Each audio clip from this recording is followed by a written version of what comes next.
up in Poolsville, there's this guy who has built a hockey rink in his backyard.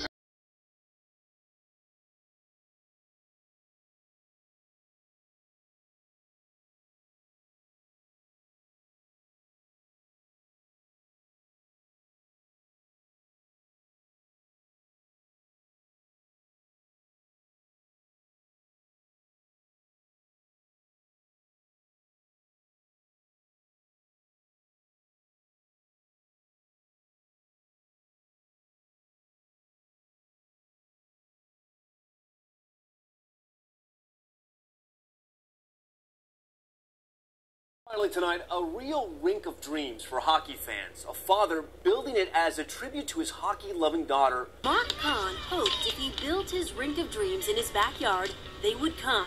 Once this field was empty, but Mark built the rink with his own hands and his own money in memory of his hockey-loving daughter, Melanie, calling it Mel's Rink. Days like this when the kids are out playing, I just feel really emotional, you know? She would have loved it. I know, yeah. Now, this rink isn't just about fun. There's a solemn meaning behind what's going on here. It's also a fitting way to remember his stepdaughter, Melanie. Huge hockey fan.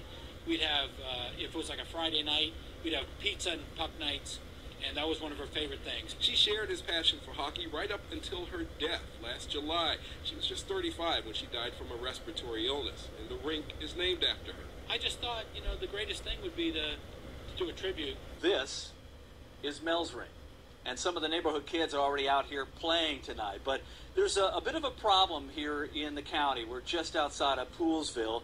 Mark Cohen spent about 2.5 months putting this together. It cost him about $40,000, and as you mentioned, he did it as a tribute to his stepdaughter, Melanie. So I thought if I ever get a chance, if I ever could have my own place, my own rink, I could have more flexibility. Mark did this for the community. This is Mark Kahn. He did this for the community and really to honor his daughter, Melanie. And this is actually called Melanie's Rink. You can see the sign right there that he made out of Christmas tree lights. The ice is not real. There are no boards or glass to bang into, and there's no Zamboni. But to the kids who live in this rural area of the county, it's a place to slip and slide and shoot pucks into a regulation net.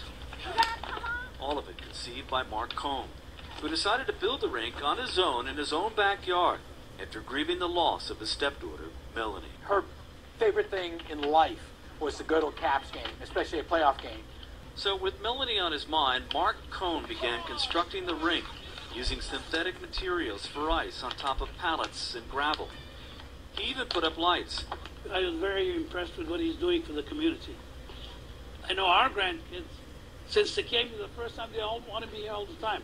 I think it was really nice of him because people can just jump in the car whenever they want and just head on over here. On this first day of 2016, Mel's Rink is packed with kids. Some skating for the first time, hopeful that they'll be able to keep coming all winter. Happy New Year! Gloria Riviera, ABC News, Poolsville, Maryland. It's widely thought among parents and doctors that sports and autism were a little like oil and water. Really didn't mix very well. Too active. Let's go, let's go, let's go! Too many social cues. Kids with autism sometimes struggle with sensory sensitivity. And what we found out was that in so many cases this was surmountable. They all sort of warn you about what your kid won't be able to do. There's not a whole lot of focus on what they will be able to do. Hello, my name is Tansy. Hello, my name is Arla. Isla and Tansy have Down syndrome, which is a genetic condition, which means they have a learning disability.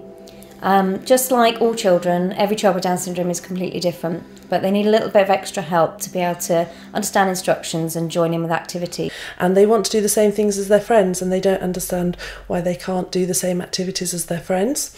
So as a parent, really, I would just ask that you take the time to find out how you can help and support them access any activity. He also wants to do things very much that a typical 17-year-old wants to do, but he can't because of his limitations. It's high functioning in his mind, but his everyday life and the way his body interprets that, they're not always in sync. Once I accepted Nick for the way he was, I kind of made up in my mind that It's who he is, and we're going to make the best of it, no matter what. Normal is a relative term. What is normal for the Diamore family is not normal for the Smith family, is not normal for the Jones family. This is our normal. And that's kind of my message to the world. Nick can do a lot if you give him a chance. Don't focus on what he can't do, let's focus on what he can do. One day a boy came over to my son and said, "Why is your brother so weird?" And my son just matter-of-factly turned and said, "He's not weird, he has autism."